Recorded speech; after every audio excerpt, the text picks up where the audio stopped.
noite. Sejam todos muitíssimo bem-vindos ao programa Troca de Ideias com o professor Mário Beni. Hoje, terça-feira, 22 de outubro de 2024. Temperatura aqui em Santa Catarina nos 30 graus. Não sei como está em São Paulo. E, Jurema, você está no Rio ou está em Brasília? Estou em Brasília. Em Brasília. Então, tempo e aqui em Santa Catarina... Depois vou olhar a temperatura aqui, Gislaine. Aqui, 30 graus. Vamos que vamos. Nós recebemos hoje Jurema Monteiro, bacharel em turismo pela Universidade Anhembi Morumbi, com especialização em comunicação pela Escola Superior de Propaganda e Marketing e mestrado em turismo na área de cocriação de experiência pela Universidade de Brasília. É presidente da seção 5 de transporte aéreo de cargas e de passageiros da Confederação Nacional de Transporte. Trabalhou nas áreas de comunicação e marketing em agências de viagens e operadores de turismo. No setor público, atuou na Embratur e no Ministério do Turismo em projetos que conectavam políticas públicas e iniciativa privada, com foco na promoção e comercialização de destinos turísticos. O tema a ser debatido hoje, o papel da ABAR no cenário do transporte aéreo no Brasil. Jurema, seja muitíssimo bem-vinda. Professor Mário, com o senhor. Sejam todos muito bem-vindos a esse espaço de convergência, ideação e compartilhamento. Temos a grata satisfação de receber hoje a Jurema Monteiro, turismóloga e presidente da ABAR. A Associação Brasileira de Empresas Aéreas desempenha um papel fundamental no fortalecimento do setor de transporte aéreo no Brasil, promovendo aí a colaboração entre as principais companhias aéreas e defendendo os interesses desse setor.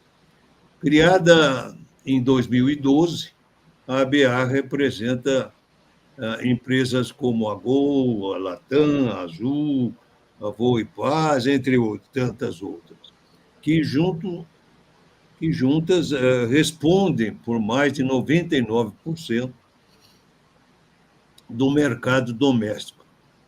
E a sua missão é atuar em prol da expansão da aviação comercial, tomando as mais acessíveis e seguras e eficientes contribuições para o desenvolvimento econômico do país. A ABAR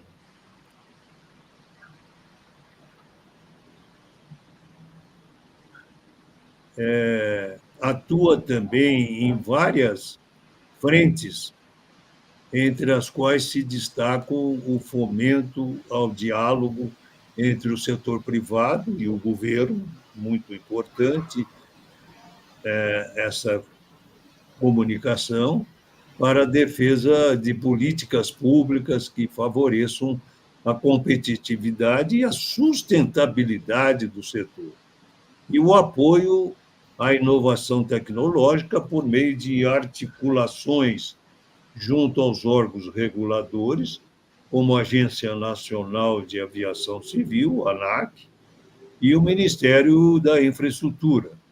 A associação busca sempre influenciar decisões que impactem positivamente o ambiente regulatório e operacional das companhias aéreas, e esse diálogo é crucial, especialmente diante de desafios como a alta carga tributária,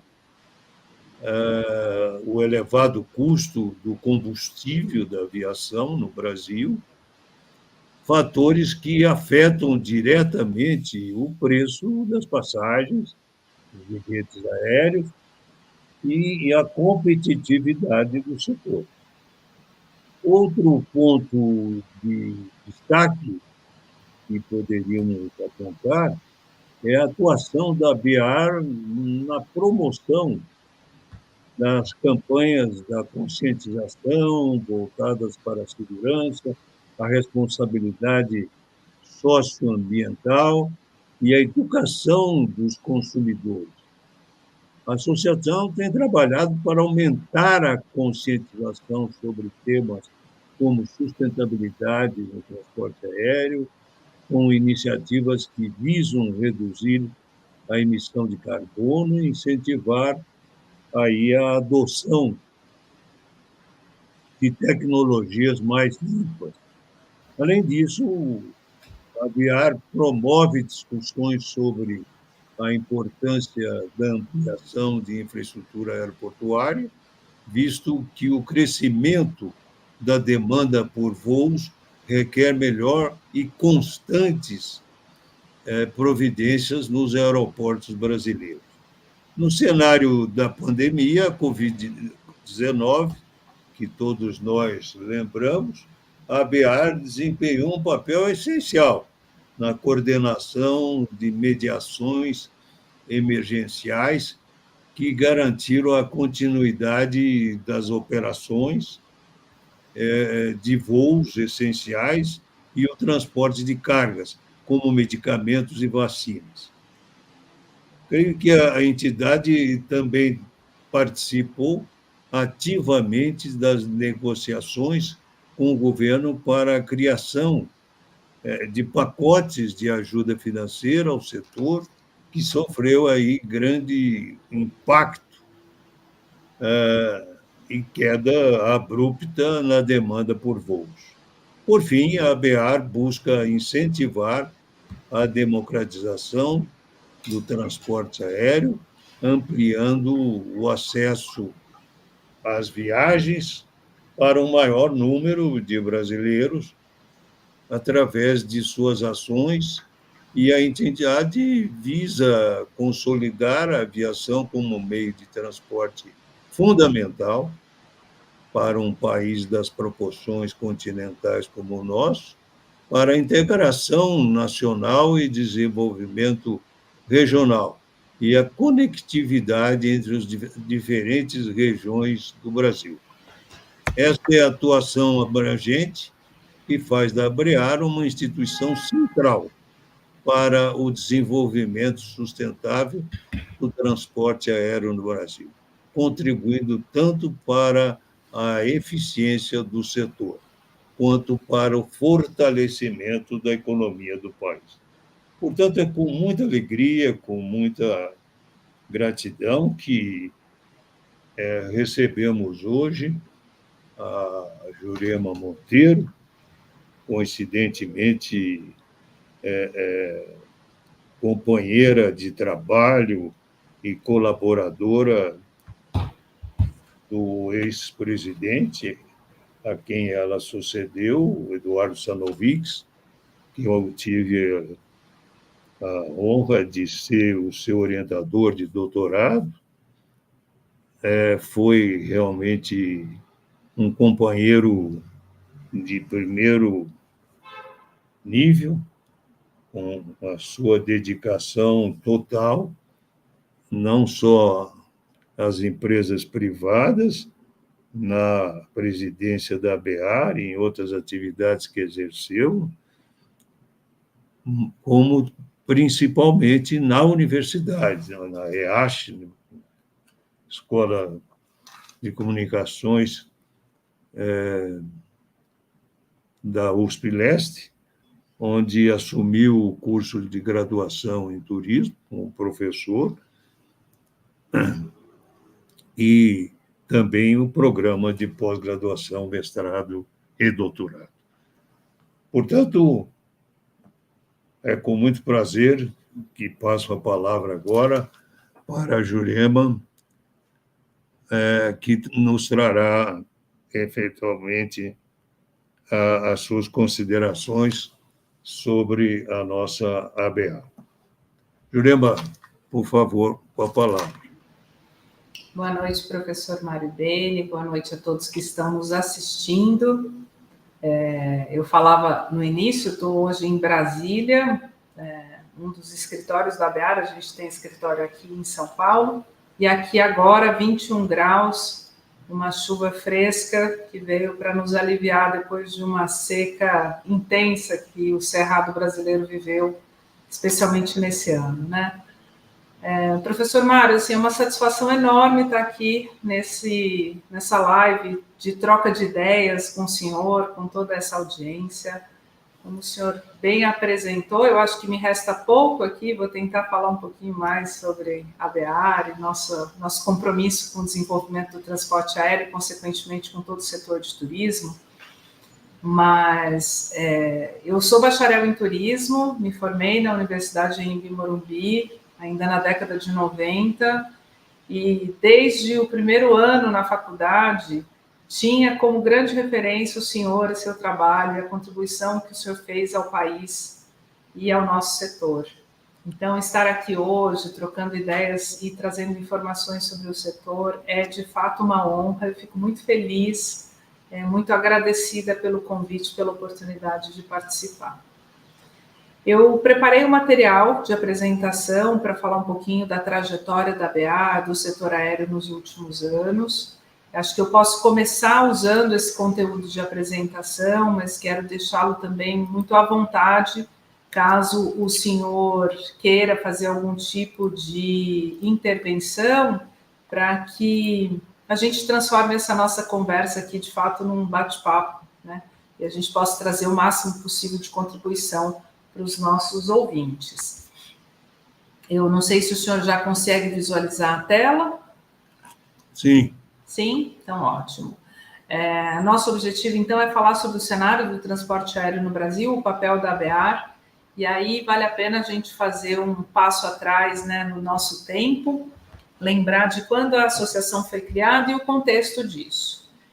O Brasil tem um sindicato nacional de empresas aéreas, o SNEA, que no ano passado completou 90 anos. Esse ano, portanto, com 91 anos de atividade.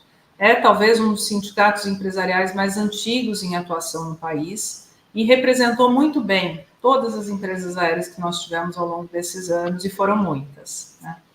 Mas fato é que os últimos 20 anos vinham e trouxeram, né, fortes mudanças no ambiente do transporte aéreo, no país, no mundo todo. O Brasil ele seguiu uma tendência de desregulamentação do setor e um ambiente mais competitivo entre as empresas, com uma política de liberdade de rotas e tarifas, fez com que as empresas que atuassem naquele momento entendessem a necessidade de se estudar se aquela era a melhor representação institucional que nós tínhamos. As empresas, então, encomendaram um estudo à Fundação Dom Cabral, que promoveu um diagnóstico do setor e identificou que, sim, o SNEA desempenhava um bom papel, mas que seria oportuno, assim como outros setores já vinham vivendo, a separação dos temas para deixar dentro do sindicato somente as agendas trabalhistas, a renegociação sindical com os sindicatos trabalhistas, de empregados, e levassem todo o restante da pauta institucional do setor para uma nova associação e uma nova representação.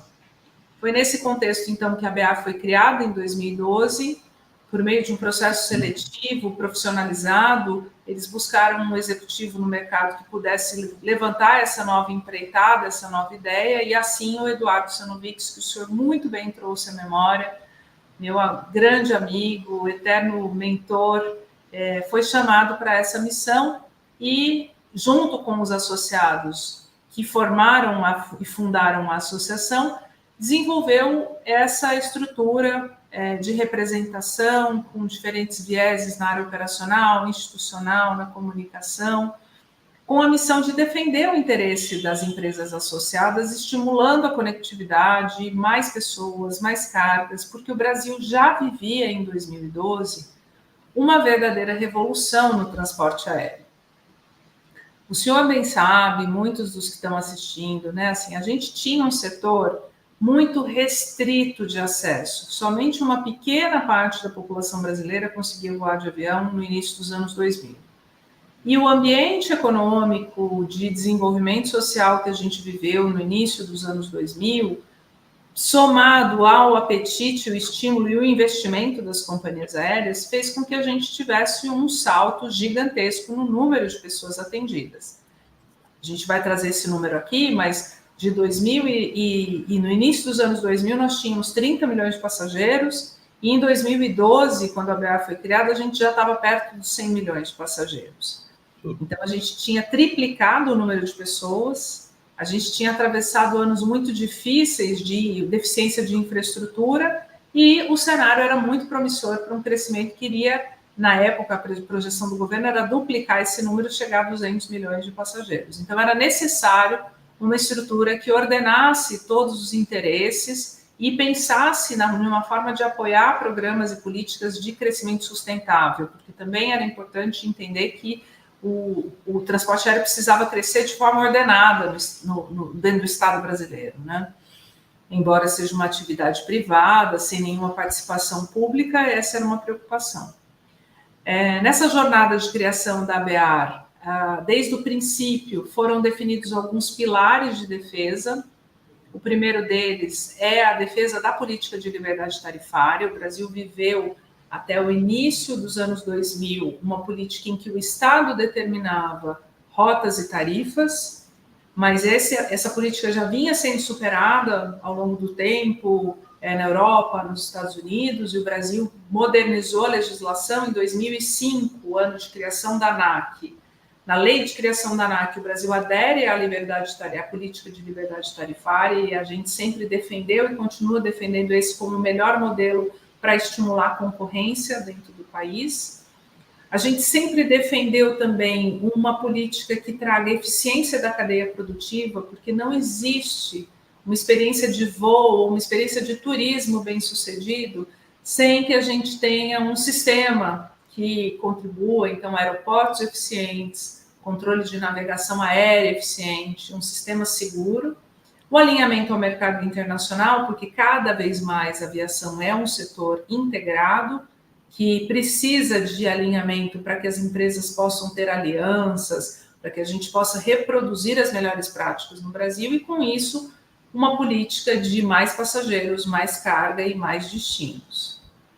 Então, se a gente fizer um olhar, e eu acho que essa linha do tempo aqui, ela sintetiza, né, o que aconteceu ao longo desses últimos 22 anos, a gente vê que do momento em que o Brasil aderiu à liberdade tarifária, lá no início dos anos 2000, até o ano de 2024, então a gente ainda tem aí resquícios do que foi a pior crise do setor, que foi a pandemia, a gente viveu uma verdadeira revolução no transporte brasileiro, né? A gente mudou a matriz de transportes de passageiros do rodoviário para o doméstico, do rodoviário para o aéreo. A gente viveu várias mudanças positivas, né?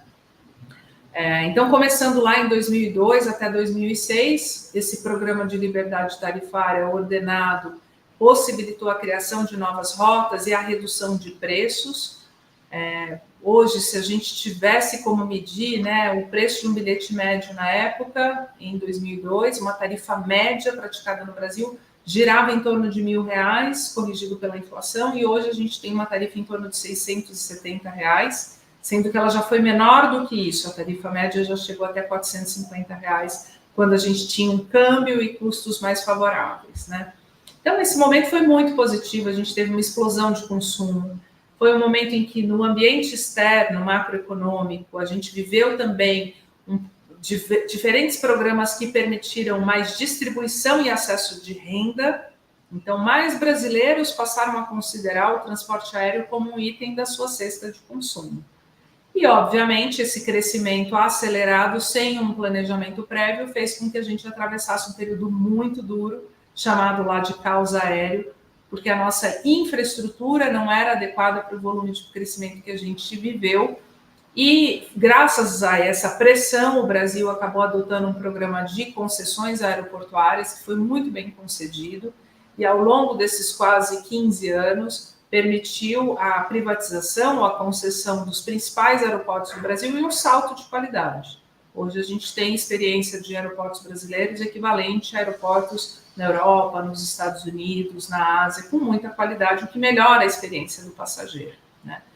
Então, de 2012 a 2017, a gente viveu os anos do auge desse processo, em que a gente já tinha um crescimento da demanda e da oferta, uma melhor infraestrutura, atingimos os 100 milhões de passageiros, conseguindo reduzir o preço médio das tarifas, e nesse momento a gente teve os maiores testes da aviação, que foi a entrega da infraestrutura de concessão aeroportuária para a operação da Copa do Mundo em 2014 e dos Jogos Olímpicos no Rio em 2016.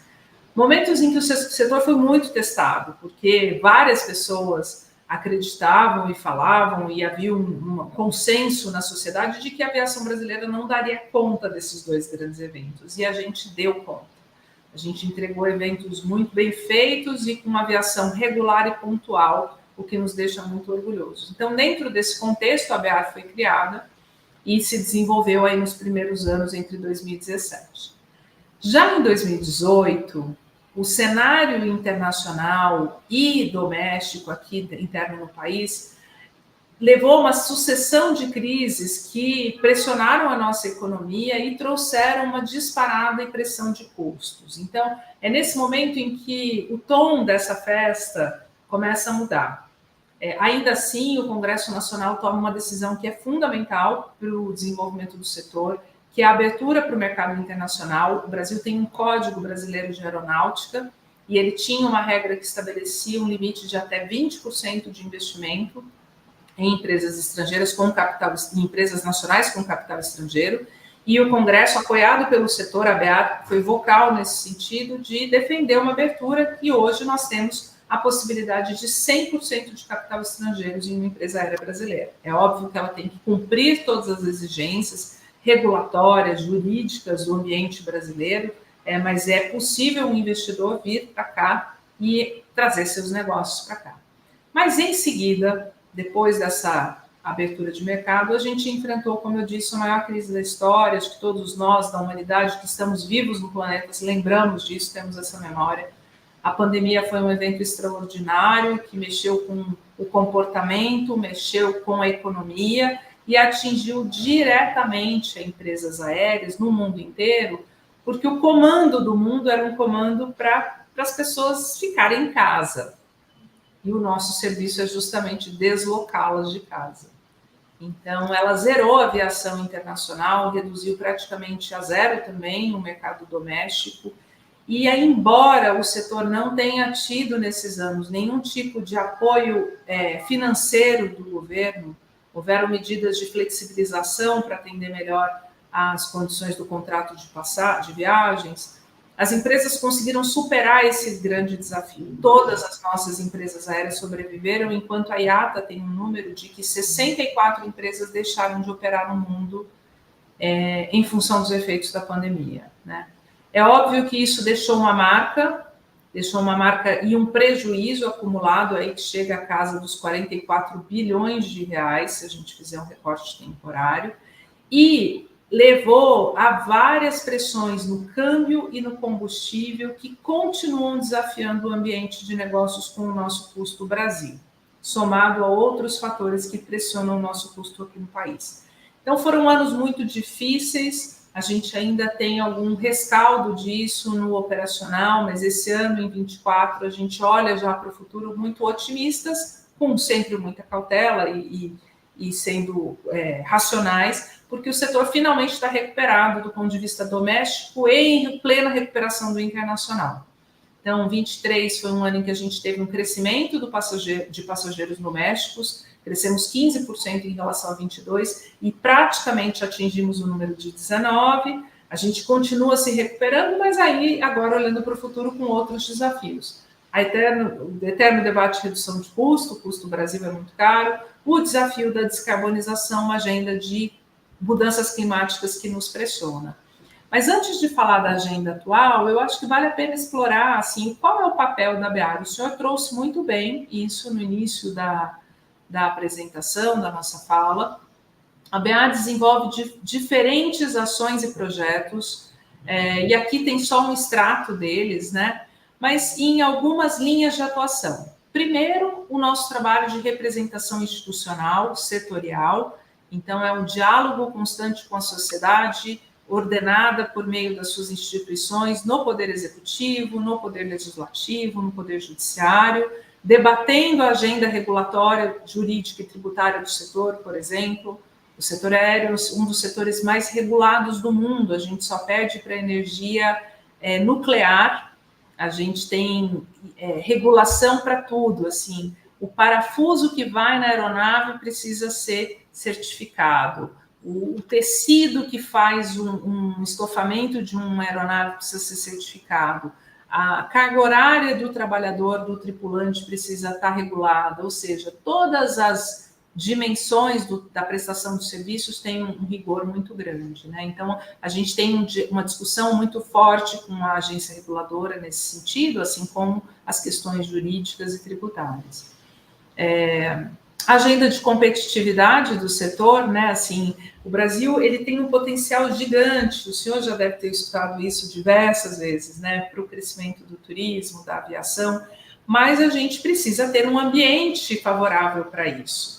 Então, ampliar, por exemplo, o capital estrangeiro era um dos pontos da nossa agenda de competitividade. E a gente continua ainda enfrentando esse desafio em algumas matérias importantes e sensíveis que são debatidas pela associação. Paralelo a todo esse trabalho de relacionamento institucional, a gente tem uma agenda de segurança e operação de voos. O Brasil precisa se manter alinhado às melhores práticas, precisa ter uma cautela, porque segurança é um princípio inegociável da aviação. Então, a gente tem sempre fóruns discutindo melhorias operacionais e controlando a qualidade da operação hoje em dia. Uma área muito forte de capacitação e qualificação profissional, que num ambiente como o que a gente viveu nos últimos 4, 5 anos, foi menos privilegiada ou tensionada, porque a gente teve uma redução de operação, mas que quando a gente fala de 2025 para frente, com uma economia estável, com previsibilidade, é uma agenda que tem muito a oferecer, porque o Brasil certamente pode entregar mais empregos e ajudar na qualificação e entrada de profissionais no mercado, assim como a agenda de comunicação, relações públicas e marketing, que é o que faz a nossa linha de frente com a sociedade, né, por meio da nossa agência de notícias, dos programas que a gente realiza hoje em dia, das nossas redes sociais.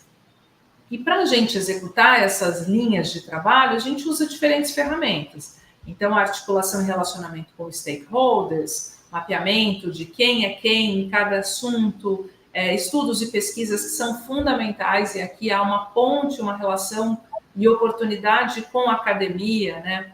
A academia ela tem um papel de reflexão, de ideação, eu gostei muito quando o senhor falou isso no início, né? Para problematizar as situações e provocar o setor e provocar a política pública muitas vezes. Então, essa relação é muito positiva, a gente tem alguns exemplos aqui. A publicação de estudos, a gente ainda esse ano, recentemente, há 3 ou 4 semanas atrás, a gente lançou uma nova versão do nosso panorama da aviação. A BEAR, desde da sua fundação, o Eduardo sempre teve essa preocupação, né? A gente precisa ter dado confiável e auditável. Sim. Então, a BEAR, durante 10 anos, publicou um panorama físico, um documento que trazia um cenário e dados e indicadores do setor. Esse ano, a gente resolveu modernizar esse instrumento e transformou esse panorama numa base de dados dinâmica, um BI, que fica hoje no nosso site, permitindo cruzamento de dados e uma atualização mais constante, para que a gente não precise esperar o fechamento do ano para poder fazer a avaliação dele, sim, à medida que os dados públicos vão sendo disponibilizados, a gente analise e possa tomar decisão cada vez mais rápido. Participação em eventos, fóruns setoriais e campanhas educativas. A gente já fez muita iniciativa para diferentes públicos, né? Públicos mais internos, públicos externos de formador de opinião e para a sociedade e para o passageiro em geral também, como uma forma de contribuir para a educação desses novos passageiros que estão hoje voando, né? Fora isso, a gente cumpre um papel muito forte também na missão de falar sobre as pautas positivas, ou melhor, o papel social da aviação. Achei super importante quando o senhor falou no início do que aconteceu durante a pandemia, né, que embora o setor estivesse vivendo a sua maior crise histórica, a gente conseguiu, com muita discussão entre empresas e sindicatos, a manutenção, por exemplo, dos empregos. A gente não foi um setor que teve demissão em massa, é óbvio que teve uma renegociação temporária, né, dos contratos de trabalho, mas naquele momento a aviação se colocou ao lado do governo para ajudar nas ações sociais. Então, nós transportamos médicos, profissionais de saúde, transportamos equipamentos, e, por fim, já depois de avançada, as vacinas, gratuitamente. Uma iniciativa voluntária e proativa do setor para justamente cumprir com esse lugar que a aviação tem de ser muito eficiente para fazer a conexão dos nossos destinos. E um outro bom exemplo do papel social da aviação é o programa de transporte gratuito de órgãos para doação, que é um protocolo que existe do setor com o Ministério da Saúde, com o Ministério de Portos e Aeroportos, com os aeroportos concedidos, com a Força Aérea Brasileira, que permite hoje, por meio de uma central única de transplantes, que um órgão que possa ser doado encontre um doador, encontre um receptor e seja transportado gratuitamente, com prioridade, por uma empresa aérea. Então, hoje, existe uma central que faz esse trabalho, é um trabalho belíssimo, eu tenho muito orgulho toda vez que falo dele. Já foram 64 mil itens e órgãos transportados desde o início desse programa, salvo engano, 2014, o início dele, e a gente está contribuindo para o bem maior da vida, que é a saúde, né? Então, a gente tem muito orgulho desse trabalho. Eu vou interromper um pouquinho aqui a apresentação para voltar a vê-lo, porque eu na tela aqui, quando estou falando, não consigo visualizá-lo, só para fazer uma pausa aqui, acho que eu já falei por bem uns 20 minutos, mas queria saber se o senhor tem alguma dúvida, se o senhor quer explorar um pouquinho desses aspectos que eu trouxe sobre quem somos e a nossa agenda, né? Assim, ou o que fazemos. Porque a segunda parte da apresentação, e eu vou continuá-la, diz respeito à agenda que nós temos hoje em dia, assim, né? Qual é o papel que a BA cumpre hoje no cenário de discussão de temas que estão na agenda do setor nesse momento, em 2024. Mas se o senhor quiser fazer alguma pergunta, eu estou aqui à disposição. Jurema, teria, assim, algumas perguntas.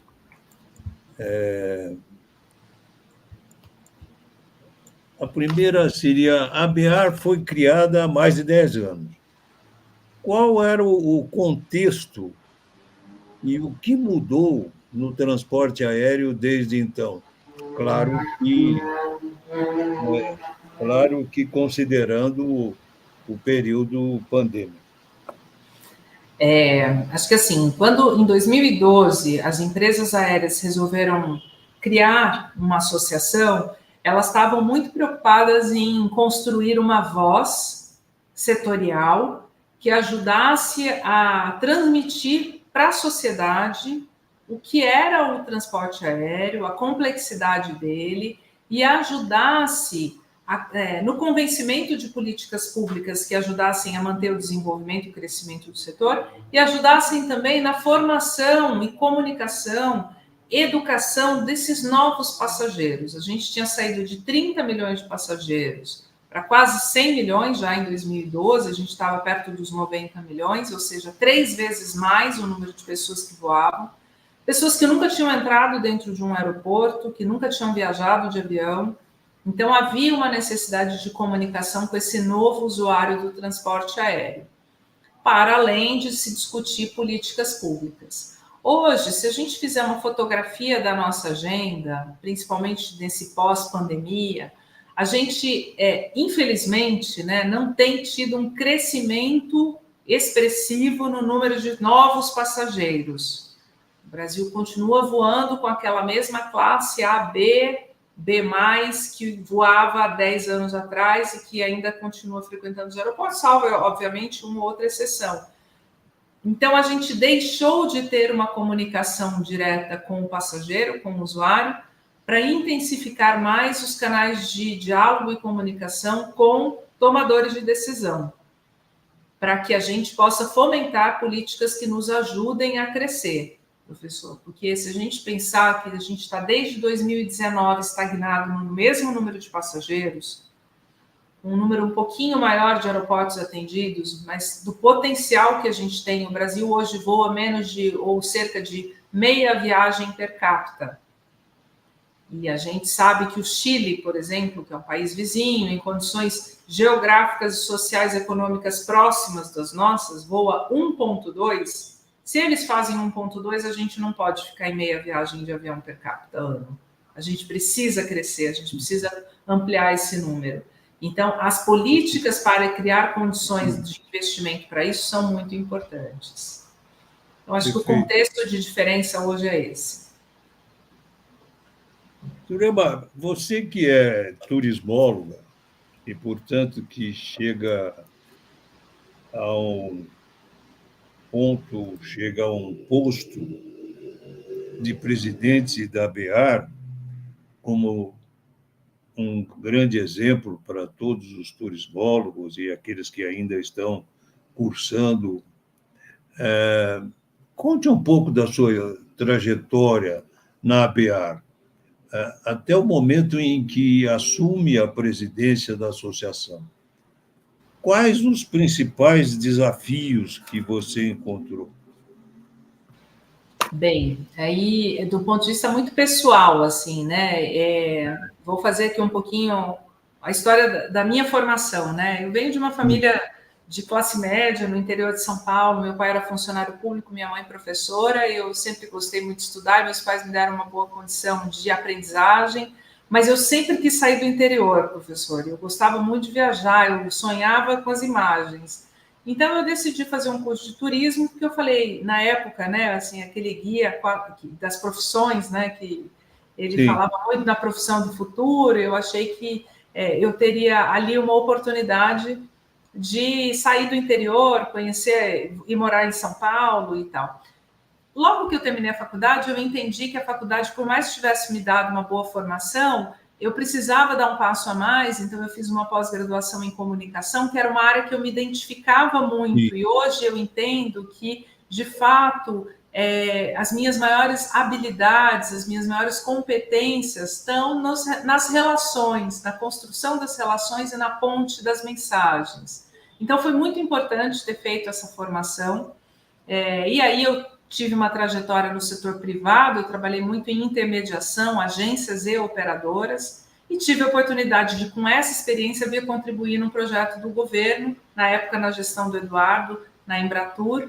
Eu acabei ficando 7 anos no poder público, foi uma experiência muito rica, de abrir os olhos assim para o que é de fato o turismo no Brasil, e não aquilo que eu imaginava quando estava no setor privado, né? As nossas deficiências, mas também as diversas oportunidades que a gente tem. Então, nessa vivência, eu já me dava como uma profissional muito feliz pela trajetória que eu tinha construído.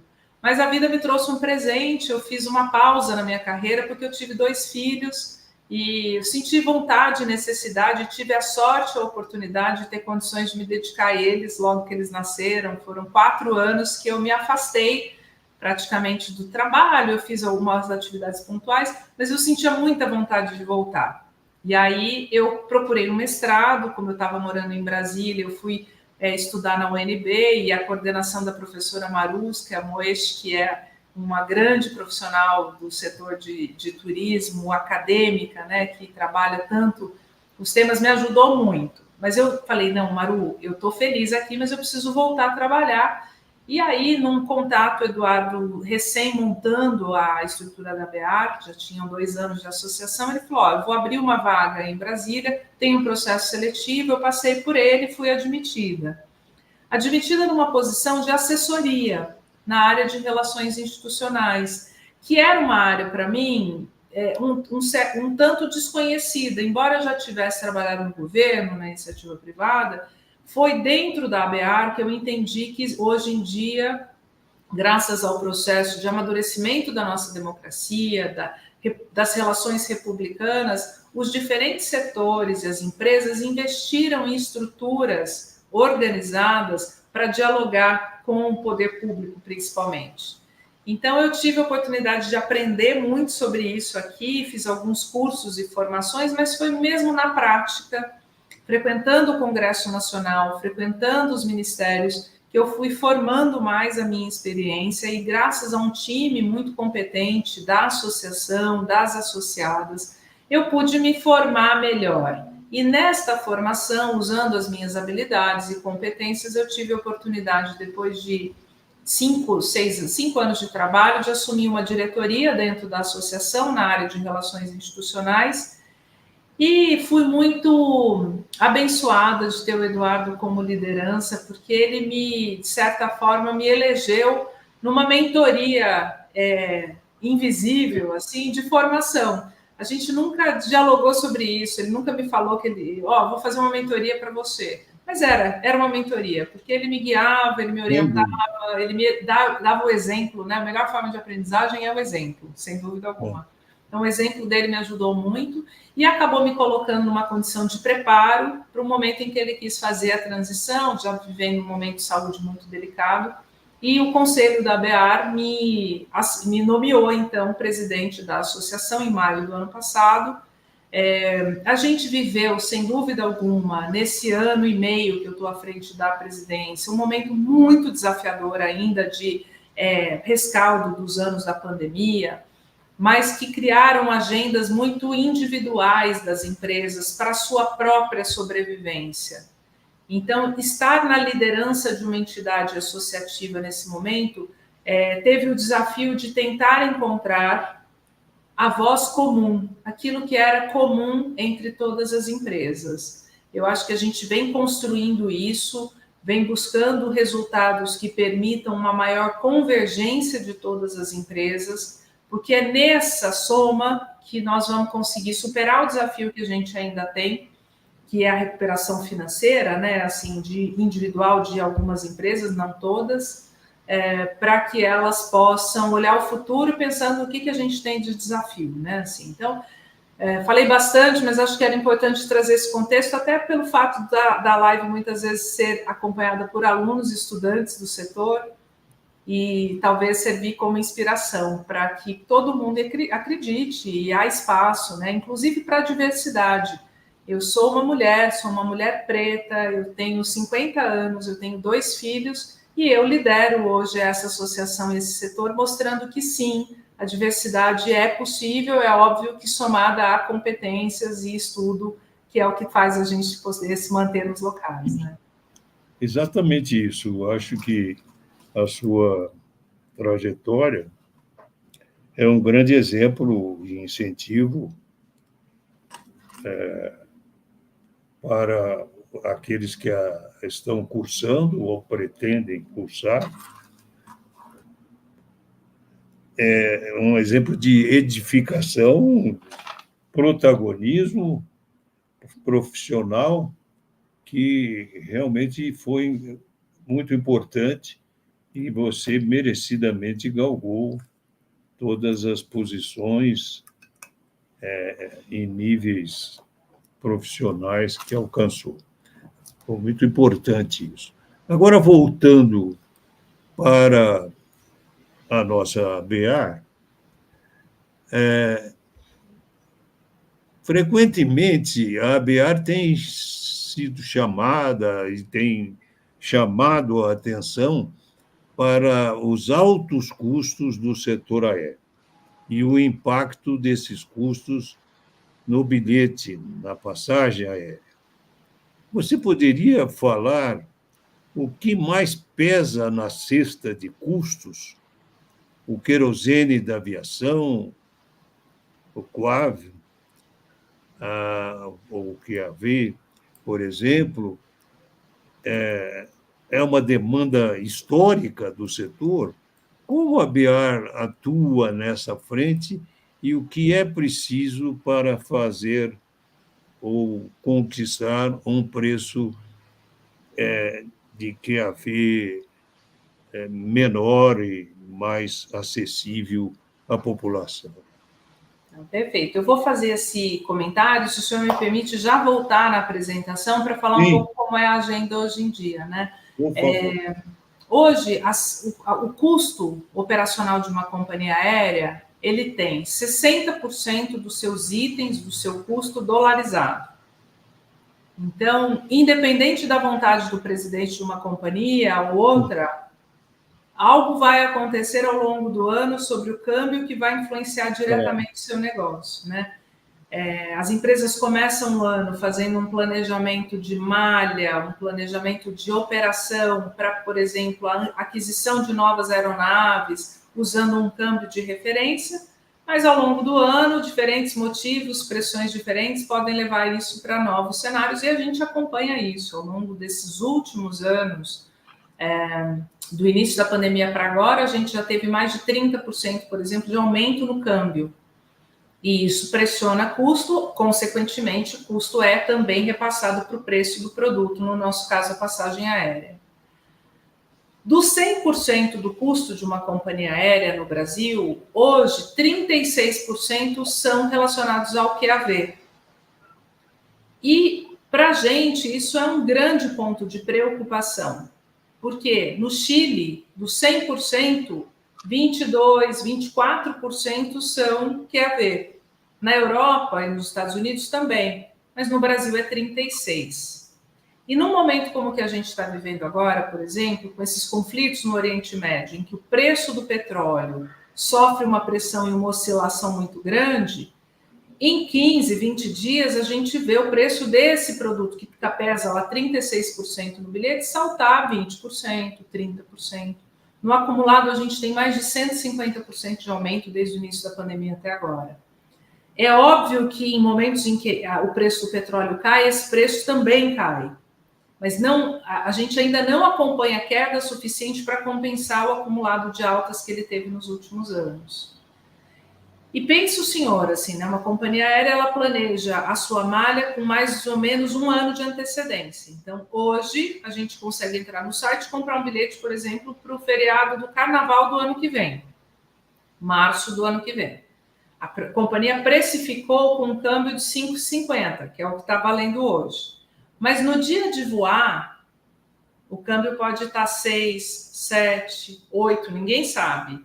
E a companhia vai abastecer a aeronave com combustível precificado em dólar, pagando pelo câmbio do dia do voo e não do dia da venda.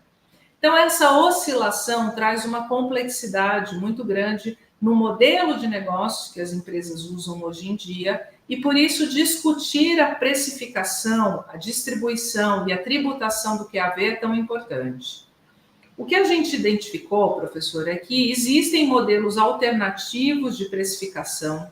O Brasil é um país praticamente autossuficiente na produção de QAV, porque a Petrobras consegue abastecer mais de 90% do QAV produzido aqui no país. Ela importa uma fatia muito pequena, e ao importar uma fatia pequena, ela usa um modelo de paridade internacional que onera todos nós. Como é uma empresa muito eficiente, a gente sabe disso porque é a maior companhia do país, distribui dividendos praticamente em todos os seus ciclos de resultados, há espaço, na nossa opinião e defesa, para se discutir melhorias nesse modelo. A gente identificou, por exemplo, na Colômbia, um modelo misto entre a paridade internacional e o preço doméstico mais dolarizado, que fazem com que, se a gente reproduzisse esse modelo da Colômbia no Brasil, a gente teria um QAV 17% mais barato. Isso sem contar o tributo, e o Brasil é o único país que tem tributo sobre QAV estadual, que é o ICMS, e isso sem contar o custo de distribuição, que a gente também tem alto, porque é um país de características geográficas, e nem todos os locais têm produção de QAV. Então, produz em Paulínia e distribui de caminhão em Brasília, Mato Grosso, Amazonas, enfim. Então, essas três variáveis, preço, tributo e distribuição, fazem com que essa agenda seja importante. A gente continuamente tem incentivado diálogos com o governo para melhorar esse modelo praticado no Brasil, o que, ao final, vai fazer com que a gente tenha custos menores e, consequentemente, preços de passagens menores. Então, esse é o nosso desafio hoje, né? Se o senhor me permite, se o senhor quiser fazer alguma pergunta, fique à vontade. Eu vou retomar aqui o compartilhamento da tela. Apenas para complementar essa pergunta, você nos disse, falando sobre os custos e a própria judicialização, é um tema que vem sendo destacado por diversos setores, não somente aéreo. Qual o impacto que essa judicialização tem hoje no setor aéreo e o que é necessário para reduzir essa litigância, vamos dizer? Assim, professor, de forma bem objetiva, acho que hoje o nosso maior impacto é que esse volume de ações custa caro para todo brasileiro, porque isso onera o sistema e o poder judiciário, e somos nós que, com os nossos tributos, fazemos a manutenção desse sistema. E o segundo ponto é que isso afasta o interesse de novas companhias pelo Brasil. Hoje, um empresário que queira chegar no mercado como o nosso, ele faz conta, ele fala, bom, se eu tenho nos Estados Unidos 100 mil voos para uma ação judicial e tenho no Brasil 1.000 voos para uma ação judicial, ele fala, não faz sentido essa relação, sabendo que o Brasil é um país que tem uma aviação eficiente. A gente tem regularidade boa, a gente tem pontualidade boa, é óbvio que existem atrasos e o contrato com o consumidor serve para trazer a proteção, a resolução 400 da ANAC endereça isso também. Mas o que a gente identifica é que o país tem ainda algumas distâncias e uma complexidade, porque hoje a gente tem o Código de Defesa do Consumidor, o Código Brasileiro de Aeronáutica, o Código Civil, a Resolução 400, ou seja, o juiz, diante de uma ação impetrada, né, na justiça, ele, por vezes, pode ter diferentes interpretações, dado o emaranhado jurídico que a gente tem sobre as causas. Então, este é um elemento, melhorar e dar clareza a isso é um papel que a gente precisa construir com o Congresso, com o CNJ, com o Poder Judiciário. Do outro lado, a gente acompanhou, depois principalmente da pandemia e o crescimento das redes sociais, uma proliferação de um sistema que alimenta e induz a judicialização. O passageiro, hoje em dia, tem um voo que sofre um atraso, ele é estimulado por propaganda em rede social a entrar com uma ação na justiça e muitas vezes por escritórios que antecipam o valor de causa, trazendo um benefício imediato e depois lutando na justiça por uma ação com um valor de indenização maior. Esse sistema que a gente identificou, que nós chamamos de sites abutres, ele causa, e não só no setor aéreo, né, mas em outros setores também, uma excessiva judicialização, e a gente tem que enfrentar isso para, de novo, reduzir o custo do judiciário e ajudar a criar um ambiente que atraia mais companhias aéreas para o Brasil. Então, a gente tem feito essa discussão, esse debate, e tem conseguido alguns avanços, melhorias legislativas e um diálogo mais forte agora com o CNJ, com os tribunais de justiça, para reduzir o impacto que essas ações trazem para o setor, além da OAB trabalhando na contenção desses sites abutres. Então, são diferentes agendas. Se o senhor me permite, eu vou voltar aqui, porque senão acho que a gente acaba avançando aí no horário, né? Mas queria falar um pouquinho sobre o que a agenda setorial da ABAR está vivendo no ano de 2024. E eu fiz questão de trazer alguns temas como exemplo, para a gente poder fazer uma reflexão do quanto hoje em dia a nossa agenda setorial ela é uma agenda de emergência. E o quanto a gente precisa vencer esses temas para olhar para uma agenda mais estruturante, né? Então, assim, começamos o ano com uma expectativa de ainda resolver uma questão que estava endereçada lá do início da pandemia, que era o endividamento das companhias, e discutindo com o Congresso medidas, mas chegou maio e um aeroporto entrou debaixo d'água depois de um desastre que aconteceu em Porto Alegre, que levou à suspensão das operações no aeroporto Salgado Filho, que felizmente nessa semana, na última segunda-feira agora, dia 21, retomou a operação, mas depois de longos meses aí interrompidos. O que aconteceu de imediato? Quais foram os impactos? Primeiro, quem estava voando precisou ser reacomodado, quem tinha bilhete comercializado precisou ser reacomodado. Impacto operacional, interrupção na venda, ou seja, diminuiu a receita das companhias e investimento na infraestrutura que ficou debaixo d'água durante todo esse tempo. A BEAR trabalhou de forma muito coordenada desde o início do fechamento para ajudar, primeiro, a atender todos os passageiros que estavam afetados e tripulantes, né? Porque a gente tem boa parte da base dos funcionários lá no Rio Grande do Sul, além das equipes de aeroporto. Trabalhamos a flexibilização de regras para remarcar o bilhete de todos que estavam voando. Começamos imediatamente, de novo, aquele papel social, né, da aviação. Operação de ajuda humanitária, foram mais de 770 toneladas de doações levadas para o Rio Grande do Sul. Fizemos uma coordenação com o Ministério de Portos e Aeroportos, com a ANAC, com a BR, que é a Associação dos Aeroportos, para lançar uma malha emergencial para atender aqueles que precisavam entrar e sair do estado, em aeroportos regionais e em Santa Catarina. E imediatamente começamos a discutir a estruturação da base aérea de Canoas para que ela se transformasse num terminal temporário de passageiros. A gente costuma dizer aqui internamente, a gente brinca, professor, e fala que nós fizemos da base aérea, que é uma operação raiz, uma operação gourmet, que é um aeroporto para atender passageiros, né? Isso foi um trabalho muito forte e graças à equipe da Fraport, e muito envolvimento da Força Aérea Brasileira também, dos ministérios que eu já citei, a gente conseguiu colocar isso de pé.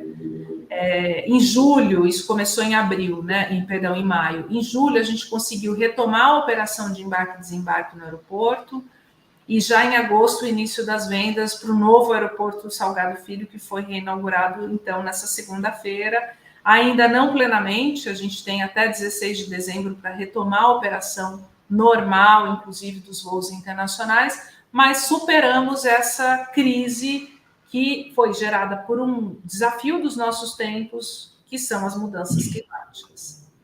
Paralelo a isso, a gente, por exemplo, esse ano discutiu uma regra que trata do sistema de gerenciamento de fadiga dos tripulantes, né? O Brasil já tem um sistema muito rigoroso, mas é óbvio que isso precisa evoluir à medida que as aeronaves mudam, que a malha aérea muda, para a gente poder ter mais eficiência. Hoje, tudo isso é muito ligado à tecnologia, então tem softwares que ajudam a elaborar escala e, com isso, reduzir o impacto da fadiga nos tripulantes, monitorando o volume de horas, fuso horário, quem voa de dia, quem voa de noite. E isso tem feito com que a gente já tenha um bom sistema de gerenciamento, mas, claro, é necessário uma melhoria. Então, a ANAC abriu esse tema como uma consulta pública e a BEAR fez uma série de recomendações em linha com o que é melhor praticado no exterior. Essa consulta foi encerrada em agosto e a gente espera que a ANAC possa, nos próximos meses, tomar uma decisão final, então, sobre essa nova regulação. Um outro tema que a gente trabalhou esse ano, na verdade, a gente tem trabalhado nos últimos 2 anos, é um sistema de inspeção de bagagens despachadas em voos domésticos. A gente já tinha isso no internacional, agora implantou no doméstico em 11 aeroportos, faltam 4 para implementação. Isso significa CAPEX de investimento em aeroportos, CAPEX de investimento de companhias aéreas, para que a gente possa colocar um sistema que, de novo, vai nos levar a ter mais segurança. E trabalhamos esse ano ainda, não conseguimos concluir até esse momento, a regulação do que nós chamamos de passageiros indisciplinados. A gente conseguiu alterar o Código Brasileiro de Aeronáutica e criar essa categoria, e agora cabe à ANAC uma regulamentação. Por quê? Infelizmente, a gente vive num momento em que, socialmente, né, acho que a gente tem uma pandemia de ansiedade na sociedade, e o aeroporto, a viagem aérea tensionam as pessoas, então a gente viu um crescimento muito grande de casos de violência e agressão dentro de aeroportos e companhias aéreas. Esses casos, eles são classificados entre categoria 1, 2 e 3, aqueles que envolvem ou não algum tipo de agressão ou ameaça física, mas aí tem um número, né? 67% de crescimento em relação a 2019, praticamente 2 casos por dia, que vão desde uma simples ofensa até casos em que os passageiros são retirados de aeronave, destroem o patrimônio e colocam em risco a segurança dos nossos demais passageiros e tripulantes. Então, a gente tem defendido muito medidas para realmente regulamentar isso e se criar algum tipo, em última instância, né, de lista que permita o bloqueio do embarque desse passageiro durante um período aí de 1 ano, para que a gente possa superar, né, ou servir como uma medida de punição e correção, e inibição também desse comportamento. Então, isso tudo estava acontecendo lá no Executivo. No Legislativo, a gente teve uma agenda aí dividida em vários temas. Com exceção da reforma tributária, que é uma questão estruturante que o país discute há 30 anos, todas as outras medidas, elas são muito pontuais. Então, transporte de pets, todos aqui que estão assistindo lembram, né? Esse ano a gente teve um acidente, infelizmente, que levou a óbito um cachorro no transporte de uma companhia aérea, e isso acabou motivando uma série de discussões no Legislativo e no Executivo sobre essa categoria, né? A gente teve no ano passado mais de 80 mil pets transportados em cabine, ou melhor, transportados em companhias aéreas. Aproximadamente 8 mil deles foram em cabine de despacho, né, inferior, e apenas um foi a óbito, e mesmo assim a gente teve toda essa discussão que nos tomou muito tempo de diálogo, construção, busca e referência de melhores práticas no exterior. Isso vale também para temas como aposentadoria especial, que é um tratamento diferenciado pela exposição que os tripulantes teriam durante o voo, fato que os estudos que nós temos do ponto de vista acadêmico não evidenciam. O veto da bagagem, que é um tema super polêmico, porque o Brasil, dentro dessa evolução regulatória, ele tomou em 2016 a decisão de dar a oportunidade das empresas venderem passagens com ou sem bagagem para adaptar melhor o seu produto a diferentes perfis de passageiros. Mas a interpretação disso na sociedade foi confusa, as pessoas cobram muito que haja uma relação disso com o preço dos bilhetes, e acaba que esse assunto, pela terceira vez, está sendo discutido no Congresso Nacional, e é um fator, uma barreira de inibição para novas empresas, porque hoje o modelo de viagem no mundo inteiro permite a venda flexibilizada, né, de passagens com ou sem bagagem. Se o Brasil voltar atrás na regra que hoje ele tem, a gente cria uma barreira de dificuldade para que outras empresas venham para o país, porque elas não precisam praticar aqui um modelo diferente do que elas fazem no mundo inteiro, né?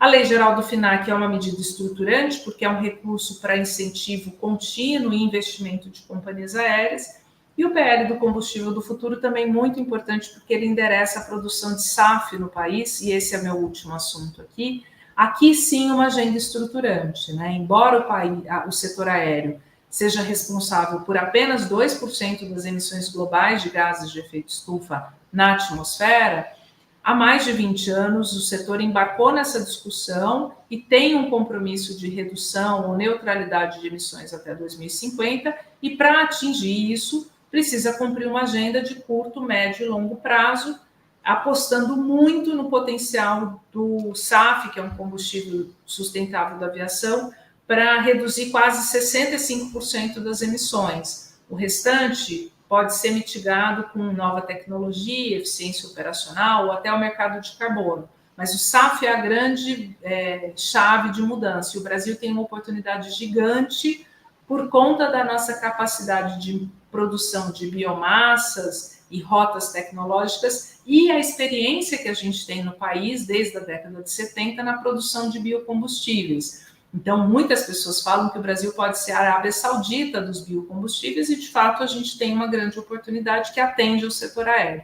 Então, essa sim é uma agenda fundamental.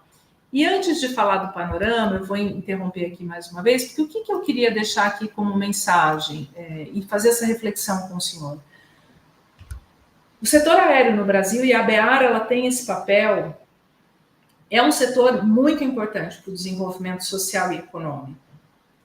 Quando a gente tem um avião decolando e chegando a um destino, a gente está levando o sonho das pessoas que estão lá dentro, a viagem, mas a gente está levando emprego, renda, distribuição social e melhoria social de fato.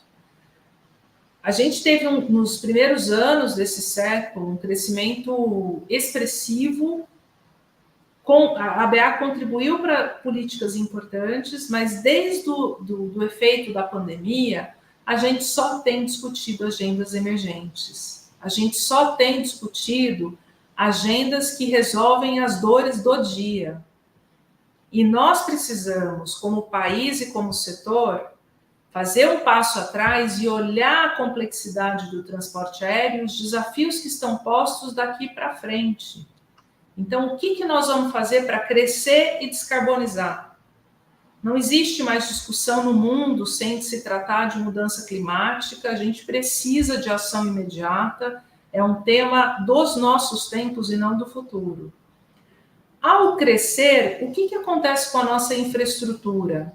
O país tem capacidade suficiente? A gente olha para a Terminal São Paulo, por exemplo, aeroportos de Congonhas, Guarulhos e Viracopos, e a gente pensa, se o país crescer, esses aeroportos já talvez estejam saturados em muito pouco tempo.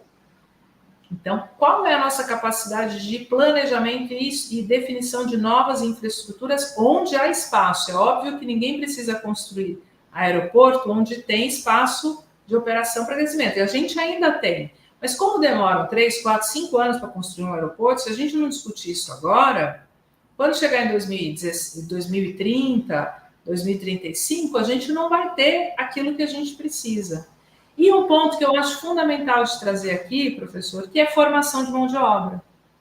Qual é o investimento que nós estamos fazendo hoje para que daqui a 3, 4, 5 anos, com o crescimento do setor, a gente tenha bons mecânicos de aviação, bons pilotos, bons tripulantes, bons funcionários de aeroporto, e aí toda a cadeia do setor de turismo como um todo, né? Mas eu quis, assim, nesse tempo, acho que a gente está aí já perto do nossa 1 hora, já passou um pouquinho da 1 hora de conversa, trazer um pouquinho da história da ABEAR, né, como nós fomos construídos e o que nos trouxe até aqui, e a experiência e reflexão sobre essa agenda do setor.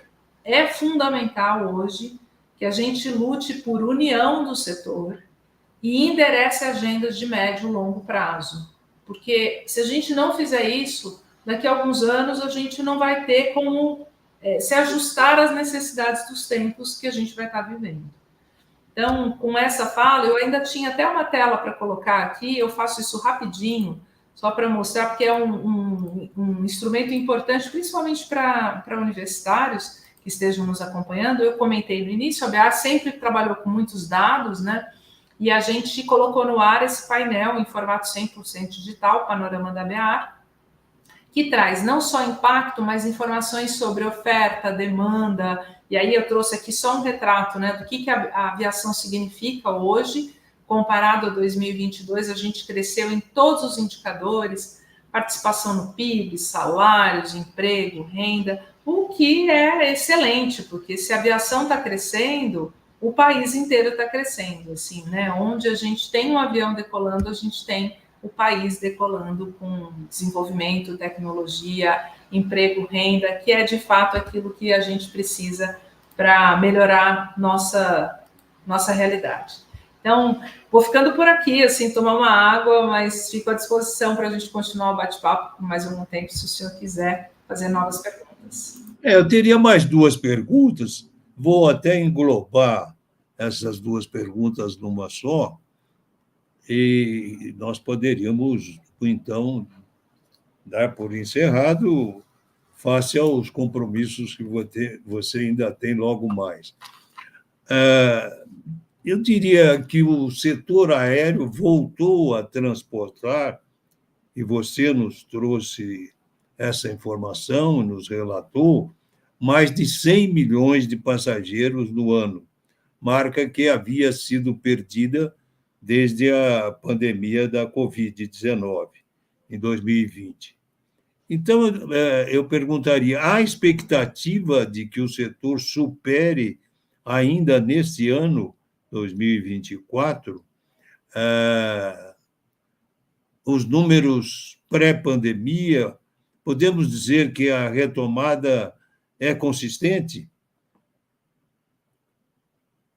Sim, eu acho que, assim, sempre há risco, né? Se a gente fala em retomada, porque fatores que podem mudar a nossa realidade podem acontecer, mas fato é que em 2023 a gente já recuperou o que era a oferta e a demanda de passageiros de 2019 no segmento doméstico, mas no internacional não.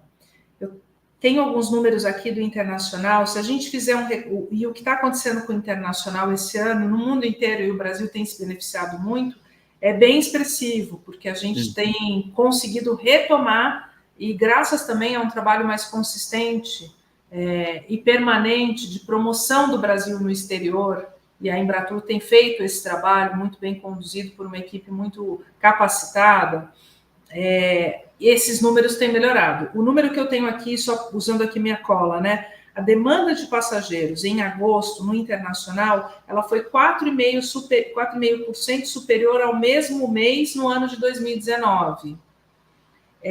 O número de oferta também cresceu, comparando agosto, 5,6%. Se a gente fizer um acumulado de janeiro a agosto, no internacional, a demanda de passageiros já é 1,2% superior a 2019, 1,2%. Então, a abertura de novas rotas, e a gente tem visto isso constantemente de empresas brasileiras e das internacionais, conectando o Brasil com o exterior, mostram que há uma consistência e não havendo nenhum fator extraordinário, eu acho que a tendência em 25 é, de fato, a gente consolidar essas rotas e continuar crescendo. Muito bom. E agora, para concluir, pelo menos no que diz respeito ao que você nos relatou até agora, eu perguntaria: o Brasil ainda é um país que viaja pouco, menos de um voo por habitante ao ano? De que forma a ABAR teria possibilidade de contribuir para a construção de políticas que estimulasse a demanda? O que é preciso fazer para tornar o transporte aéreo cada vez mais democrático no país? Infelizmente, sim, o Brasil é um país que viaja pouco, a gente tem meia viagem por habitante, países da América do Norte, Europa viajam 2, 3 vezes mais que isso, e infelizmente nossos vizinhos viajam mais que isso. Colômbia, Chile tem números e indicadores melhores. O que a gente pode fazer e o que a BEAR pode fazer, né? Primeiro, acho que existe uma agenda de competitividade. A gente precisa reduzir nosso custo operacional no país, e aí tudo que a gente trouxe aqui sobre combustível da aviação, sobre tributação, sobre judicialização, são agendas que precisam avançar para a gente ter um ambiente mais competitivo, e sendo mais competitivo, mais empresas podem se interessar. Lembra que a gente falou que em 2018 o Brasil tirou a barreira de investimento internacional? Então hoje não tem uma barreira. Qualquer investidor hoje que queira pode vir. A gente precisa ter um ambiente que traga segurança jurídica e apetite para essas pessoas virem. E aí acho que vem o segundo ponto, e nesse segundo ponto, infelizmente, a BEAR não pode contribuir tanto, professor, mas a gente precisa de um programa de distribuição de renda, ampliação de renda no país. Nós somos mais de 200 milhões de brasileiros, mas quantos são aqueles que podem e têm condições de sonhar em colocar uma viagem aérea dentro da sua cesta de consumo? Então, e esse é um tema desafiador, obviamente, a gente tem limitações fiscais, mas eu acho que qualquer que sejam os nossos governos, a gente precisa enfrentar isso e correr atrás. Isso, sem dúvida, vai dar as condições para que aí sim a BEAR possa liderar campanhas para educativas e de comunicação para atrair esses novos consumidores para o transporte aéreo. Muito bom. Jurema, da minha parte, eu fico extremamente gratificado pela sua presença no nosso programa e pelas respostas assertivas e bem colocadas que você nos deu e trouxe efetivamente um cenário de construção, porém construção séria, e que a BREA está em boas mãos. Eu acho que você, como companheira de trabalho, e foi preparada e foi também treinada, enfim, para o cargo certo. E o meu querido e saudoso aluno e amigo, Eduardo Sanovic, soube indicá-la e trabalhar pela sua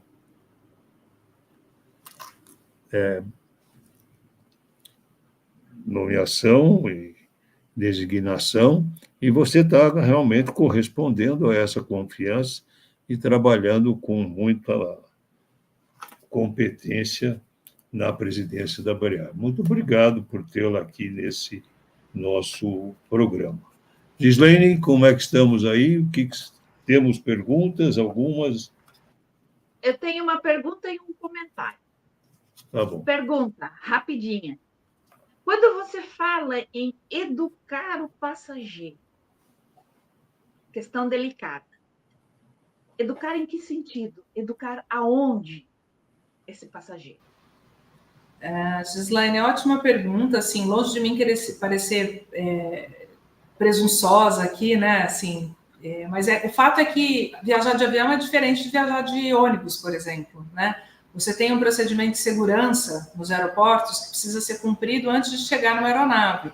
Então, contar para o passageiro que ele precisa chegar com tanto tempo de antecedência, o que ele pode e o que ele não pode levar na sua bagagem, quais são os documentos que ele precisa usar durante a viagem.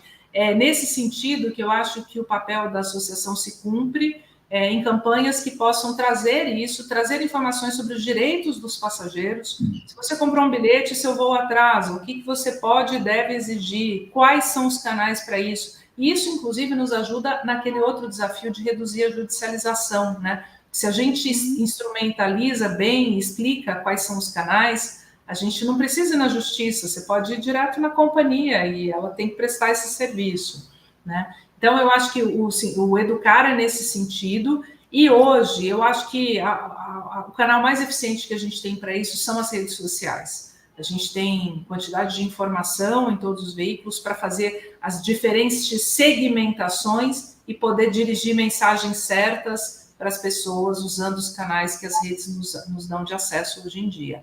Além de outras ferramentas, é óbvio, né? Mas eu acho que as redes são muito eficientes para isso. E o comentário? O desembarque por fila precisa voltar, viu? Porque é um desespero. Um desespero total. Gislaine, eu vou te falar, eu digo isso assim, acho que não tem quase nada de positivo que a pandemia deixou.